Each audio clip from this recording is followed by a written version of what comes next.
now we move on to what happens after you've made the offer.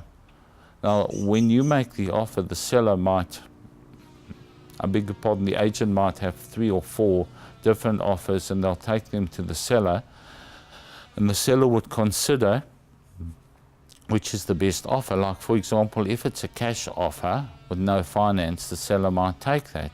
Or if it's a cash deal and settlement in 10 days, they might take that.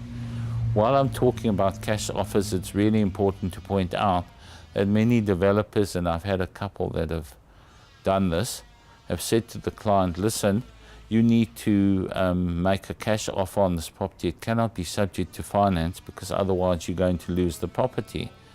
The problem with this is most people do not have the cash, and then when it comes to paying for the property, they don't have it. So as I've said before in other videos, it's really important to never ever enter into a contract or sign a contract which is not subject to finance. Because if you do that, in essence, you're saying to the seller and the agent, you've got enough money to complete the sale.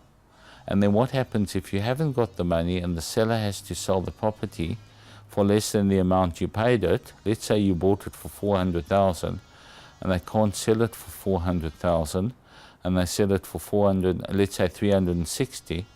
They can sell you for sue you for the $40,000. And this is why I'm saying to you, don't rely on the agent or the mortgage broker.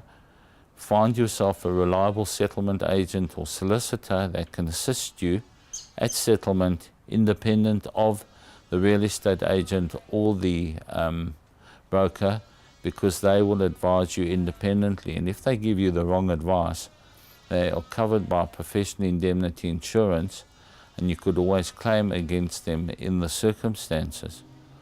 Now, once your offer is accepted, because the agent will go to the seller will accept the offer. You will then have to pay the deposit in terms of the contract, and the seller will, if we're appointed, send, I beg your pardon, the real estate agent, if we're the ones appointed, will send us the contract. It's important to choose a settlement agent as soon as practically possible after the offer has been accepted, and excuse me, to give the name of a settlement agent at the time of signing it, so that we get a copy of the contract. And if you've been diligent, you should have contacted us before. Like, clients phone me and say they're buying a property, and this is the agent, so I can follow up, because there might be conditions which within 7 or 14 days of acceptance that have to be dealt with, and that if we get it 10 days later, well, those conditions might have been waived because your time has lapsed. Then what happens is that we get the contract in, and you go to your finance or mortgage broker to get finance. Now, at Charthill, we do things a little bit different to mainstream settlement agents. Most settlement agents will send you what is called an appointment to act, which is an authority for them to act.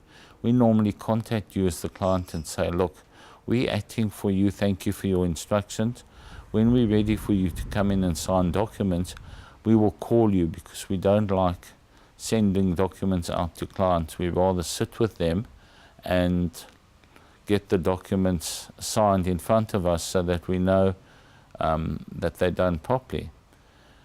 So once we get the contract in, what we do is we open a file and we enter the